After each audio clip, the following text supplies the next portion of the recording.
No lo vi yo, pero como si lo hubiera visto, porque lo tengo taladrándome la cabeza y no me deja dormir. Siempre la misma imagen. Diego cayendo y el ruido de su cuerpo al impactar contra el suelo. Entonces me despierto y pienso que no me pasó a mí, le pasó a Diego. Y una y otra vez, en mi cabeza el sonido, como un costalazo, como un cristal rompiéndose en pedazos y encajándose en un saco de arena de golpe, de repente, sin avisar. Diego dejándonos así, con él suspendido entre nosotros. Diego una estrella.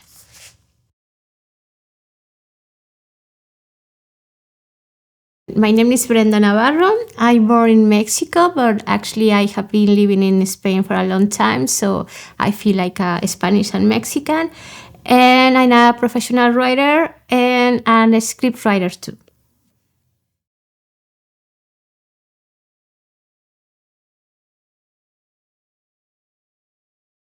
I feel this kind of privilege living in Spain because Spain has this market, this publishing market so strong. So my books have the opportunity to get to the readers. And in Mexico, it's really different. We had a lot of problems there. But this kind of mix where I am Mexican but also a Spanish writer allows me to have a different discussions in the different countries, and that makes me feel like a more than Mexican or Spanish. I feel like a Latin American writer because I can connect with a lot of different countries with my subjects.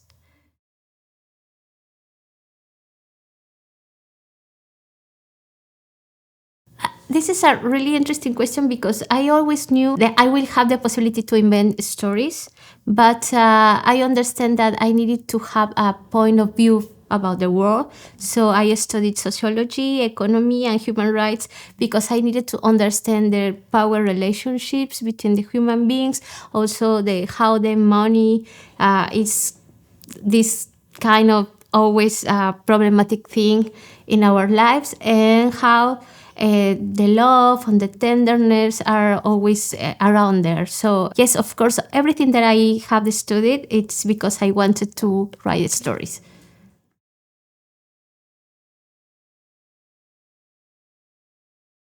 I guess the creative process is my thing. I mean, I don't care. Of course, I am, but I don't care what will be happening with the story. The creative process, when I was listening music, or when I have this kind of conversation with photographs or pictures or theater or movies or whatever, it's when I feel like I am understand the human being, and that's where I feel like yeah, this is my main goal as a writer, to understand why this music or why this image have the impact in my soul and in my point of view. So it's that I really love when I am writing, but at the same time it's a little complicated because I am a mom and I have to work in a lot of things and I don't have time to write. So when I have it, it's like I need to enjoy it a lot because this is so quickly, you know.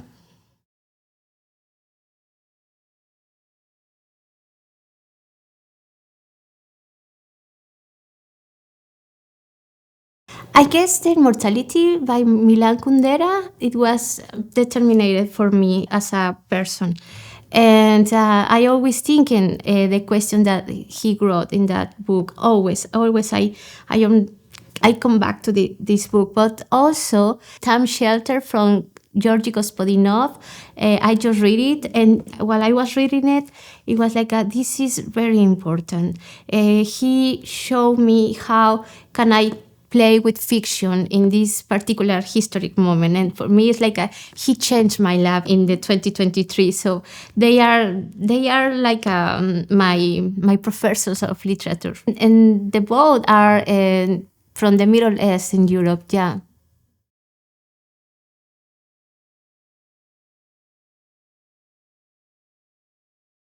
I really believe that Spain and Mexico have a lot of money, and they really don't want to support the arts because they understand as a government, as a state, as a nation state, that could be a kind of fee for understand the freedom, and they don't want to for the citizens. So I guess the best way or the best format is to support a wellness state. It's like I don't know if the word is wellness, but this kind of development state where we have all the citizens have education, health, because that is for me the one way to understand that population could have access to the culture. And for me, in Spain, in Mexico, scholarships or funds or whatever is just for a little group. And for me, it's not the answer. For me, the answer is to give money for education, for arts. The people needs to have the experience to understand what the art is. Yeah.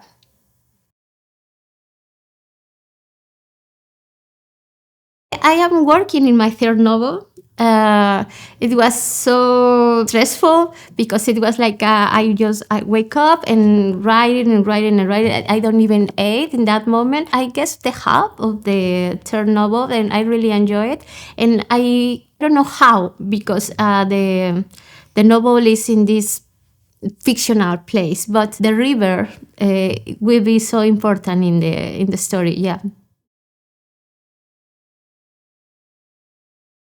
We have this idea about the United States, it's New York or California, and when you can learn about other places and societies, you understand something that maybe it's not visible when we receive the news, is the tenderness, the humanity, and some places where we can imagine that the tenderness is.